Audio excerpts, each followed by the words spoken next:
Who knows how much of the booty of those long-ago buccaneers remains hidden in our white sands? But Don Johnson thinks he knows. You're about to get involved in a world of make-believe, tall tales, and facts. He came down from a northern town looking for gold.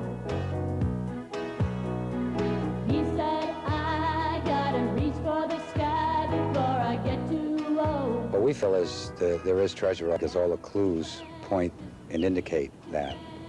The search is extremely difficult. Every shipwreck has its own characteristics and its own personality. So it's not an easy thing to do. If it was easy, everybody, I think, would be doing it. We're all involved in following a dream. It's a dream. Make-believe because you're chasing something unseen for 99% of your search. Tall tales because of the mere fact that it's something that happened more than 400 years ago and something that old has cobwebs to strip away. Fact in the sense that this ship's always carried valuable cargo, gold.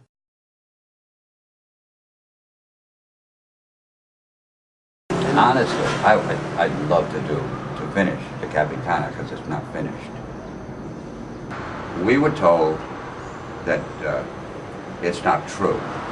Now, if I fill this whole house with treasure, and you say to me, that's a lie. I said, gee, I just made this at home in my backyard. We had the manifest from Seville, Spain, and the numbers, and you got these silver bars, and the numbers, number 1, 2, well, they were Roman numerals. After we counted 700, the people said, this might be true. Because yeah. Convince you a little more. Well, we convinced them. That's when Frank Perdue, you remember Perdue chickens? Come in with their suitcases full of money. And then we bought back shares that Mel autographed. What was the first project that you started to work on in Ecuador? In Manta. That English shipwreck. Because I was with Carlos Vera and the Minister of something. Whatever. And the Minister of Education and the Caco Mancayo. Right. He was now the mayor of Quito, I guess. You have to realize there are 4 shipwrecks at Isla Santa Clara, or Isla Muerte, because it's the island of the dead. Because when these shipwrecks sank, the people, the survivors, got on that island with those bluefoot ducks or whatever the hell they are. The birds, or something. Right. Boobies, they call them. Yeah, the boobies. And the bones are still there from the men because there was no water there. Salt water, yeah. How much treasure do you think is there in those 4 eggs? The Manila galleons probably, you know, if I told you a guesstimate or an estimate, think this way, the Atosha was 1 million pesos and converted in 1985 was $600 million for 1 million. These shipwrecks contain 30 million pesos. Man. So you multiply, that's all. Yeah, oh, that's the Capitana. And the Capitana has so much treasure left on it. And then you open it up. That ship is, if I took you there today, for you, put you on everything, the ship opened this way. And the decks, there were 4 decks, they fell down on each other. And underneath those decks, and Mario's been there. Ask Mario, man, he'll tell you, he's gone. The metal detector goes crazy. What would they carry in on that ship, and how did they carry? You said 20 they had it in olive jars. How big? 4 feet, Contraband, 5 feet? it was 23 million pesos. 23 million. 1 million is $600,000. So you take times 23. they had the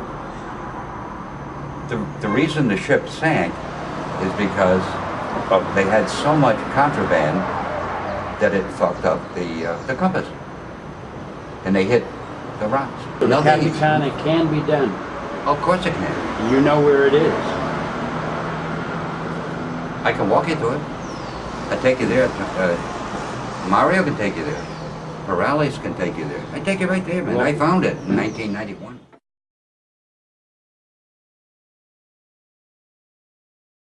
You think that in the Isla de la Plata inland there might be something? The treasure's on land. It's not in the sea. If you just read about, or read Sir Francis Drake, just read his diary. He couldn't have been so stupid. Are you going to throw maybe 50 tons of silver in the sea? Or you're going to put it someplace on the land if you're coming back? You're not going to come back and then go in the sea to get it. How do you think you could go about doing a search there? Infrared. Infrared, that's all. Satellite image, infrared. That'll show you where it is. Don't tell anybody.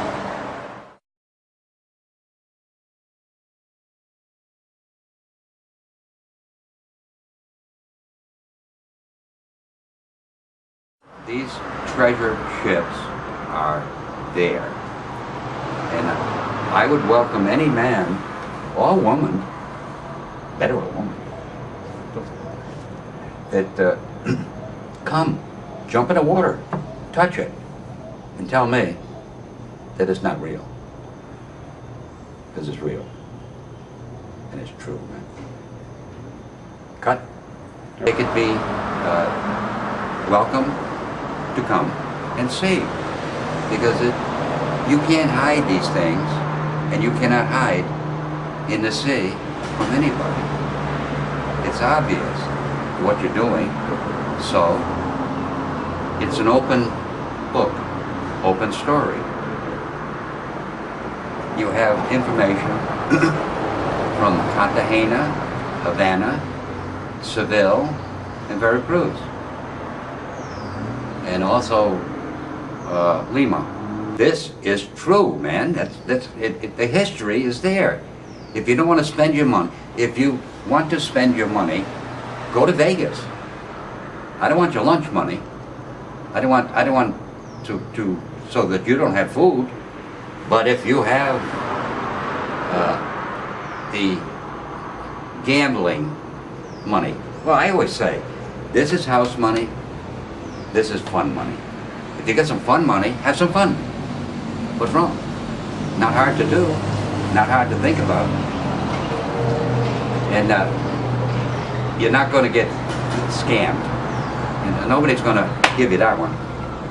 Because so many people have had that happen in many different things in life. This is wide open.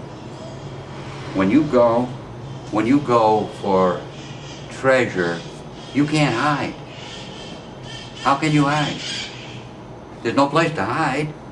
If I come, would you give me? If I come, would you give me lodging? Would you put me on a ship?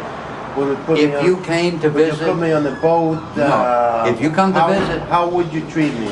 I would treat you like I treat anybody. First, you have to pay your way. In other words, if you're coming, I'm not going to buy you an air ticket to get here. I want some And I'm not going to buy you a hotel room, and I'm not going to buy you food. And I'll give you a boat ride. He will. Right. That's no. It's not free. If you want to come and visit, and you want to look, come. But pay your way. Pay your way. Because I had to pay my way. What's your cut? All of it. Then I share it with everybody. No.